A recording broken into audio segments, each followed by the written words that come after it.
চিংড়ি মাছ তো চিংড়ি মাছই, সেটা বড় চিংড়ি হোক আর ছোট চিংড়ি, তাতে কোনো পার্থক্য নেই। তবে আমার আবার বড় চিংড়ির চেয়ে এই ছোট কুচো চিংড়ি খেতে বেশি মজা লাগে। আসসালামু আলাইকুম বন্ধুরা, আমি সিরাজুম মনিরা আজকে আবারও চলে এসেছি আপনাদের সাথে অনেক মজার মজার গল্প করার জন্য। চিংড়ি মাছের অ্যালার্জি হলেও ছোট বা বড় যে চিংড়ি হোক না কেন প্রায় সবাই খেতে পছন্দ করে। আজকে আমিও কুচুনো চিংড়ি নিয়ে এসেছি ভুনা খাওয়ার জন্য। তেলে দিয়ে দিয়েছি অনেকগুলো পেঁয়াজ আর কাঁচামরিচ আর সামান্য লবণ দিয়ে এখন এগুলো খুব ভালোভাবে ভেজে নিব। কুচুনো চিংড়ি আমার বেশিরভাগই ভর্তা খেতে মজা লাগে, তবে আজকে হঠাৎ করে মনে হলো একটু ভাজা ভাজা করে ভুনো রান্না করি, ভালোই লাগবে।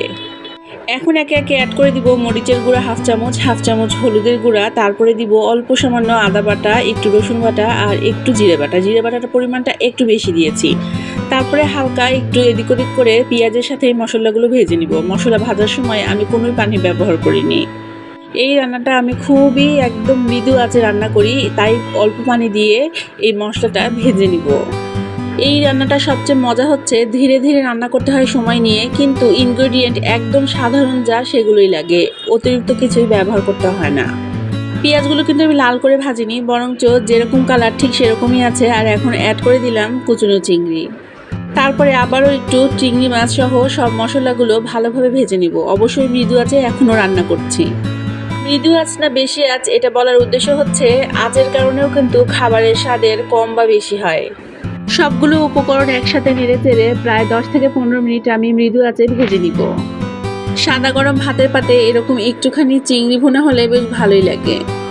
ছোটবেলায় দেখতাম বাবা যখন অনেক চিংড়ি মাছ নিয়ে আসতো, মা তখন লবণ হলুদ দিয়ে এই ছোটো চিংড়িগুলো ভেজে সংরক্ষণ করত, এবং যখন কোনো ভাজি রান্না করতো তখন তাতে এক মুঠ করে ছড়িয়ে দিত। তাতে ভাজির স্বাদ অনেক ভালো লাগতো। সব কিছু একটু ভাজা ভাজা হয়ে গেলেই অ্যাড করে দেবো পানি। পানিটা একদম আমি হাফ কাপ অ্যাড করেছি, কেননা অনেক বেশি পানি অ্যাড করলে কিন্তু এটা খেতে ভালো লাগবে না। অনেক বেশি জাল হলে এই তরকারির স্বাদটা একদম নষ্ট হয়ে যাবে। পানি অ্যাড করে ঢাকনা দিয়ে ঢেকে দেবো এবং মাঝারি আঁচে রান্না করতে থাকবো। চিংড়ি মাছ এমন একটা জিনিস, তা আপনি লাউ দিয়ে রান্না করেন আর মিষ্টি কুমড়া দিয়ে বা বেগুন দিয়ে, খেতে অসাধারণ লাগে।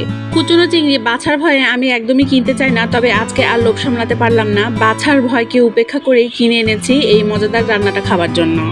আপনারা কে কিভাবে চিংড়ি মাছ খেতে পছন্দ করেন আমাকে অবশ্যই কমেন্টে জানাবেন। আর আপনারা কে কোথা থেকে আমার ভিডিওটি দেখছেন তা আমার খুবই জানার আগ্রহ হয়, সেটাও কিন্তু জানাবেন। আমার রান্নাটা এখনও শেষ হয়নি, আমি রান্নার শেষ পর্যায়ে ছড়িয়ে দিব ভেজে রাখা জিরা ও দারচিনি এলাচের গুঁড়ো।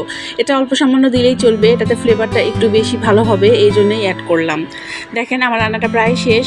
তো আজকের এই ইজি ভিডিওটি আপনাদের কেমন লাগলো আমাকে অবশ্যই কমেন্টে জানাবেন। আসলে সব সহজে কিন্তু সবার কাছে সহজ নয়। তো যাই হোক, আজকে এখানেই বিদায় নিচ্ছি। সবাই ভালো থাকবেন, আল্লাহ হাফেজ।